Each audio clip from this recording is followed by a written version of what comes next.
Hey guys, welcome back to Jasmine and the Littles. We are officially at the mid-year point for my kindergartner, which is wild to think about. And if you haven't already watched my video on our 2025-2026 curriculum choices for kindergarten, definitely check that one out first because interestingly enough, we started majority of those curriculums around July or August, and we are now halfway through most of them.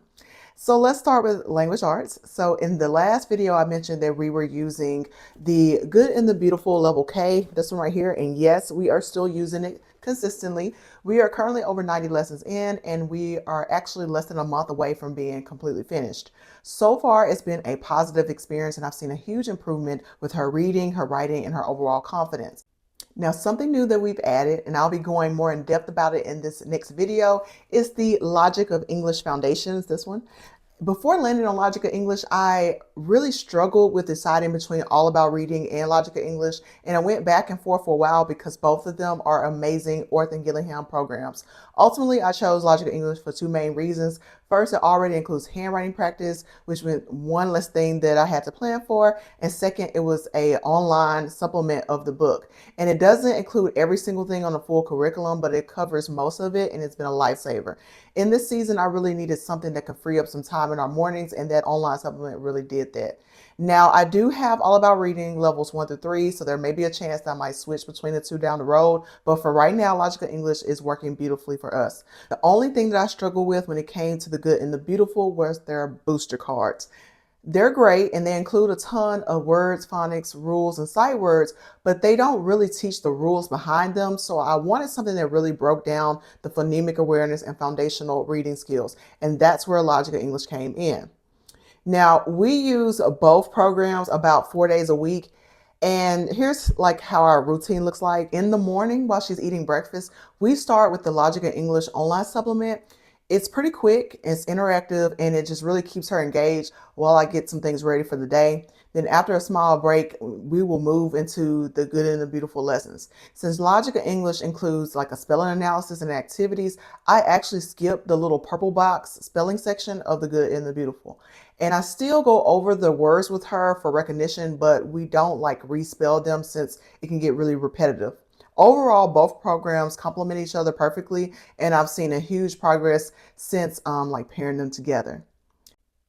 Now for math. In the previous video, I mentioned that we were using a combination of Singapore Math Dimensions and Math with Confidence, which is this one right here. We're officially at week 16 for Math with Confidence, which is about the halfway mark out of 32 lessons. And honestly, I have been loving it.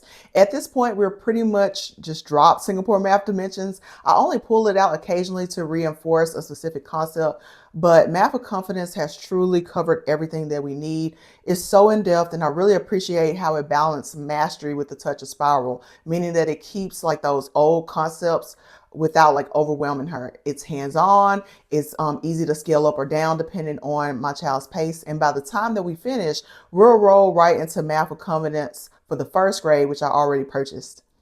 Now, next up is handwriting. So we recently finished the purple book from Handwriting Without Tears, this one right here, the Kickstart Kindergarten. And the next book in the series is this orange one, which is the Letters and Numbers for Me. But I realized that she's not quite ready for that yet. The orange book has fewer tracing opportunities and more independent writing, which is great later on. But for now, she still needs a little bit of guided practice.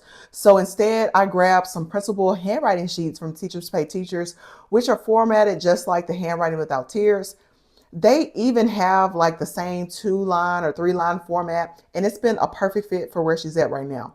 And actually, handwriting practice is built into the Logic of English Foundations, so I like to tie those together. So for example, if the day of Logic of English lesson is about the letter U, then we'll practice the U handwriting page too.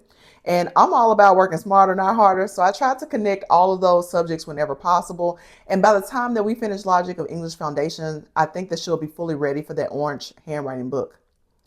Now, for the other subjects like science, we really haven't made much progress like I would have liked. So I try to do science once or twice a week, but realistically, it's barely been once a week. Now, we've just had a lot going on, and plus I'm balancing some time with my younger one too.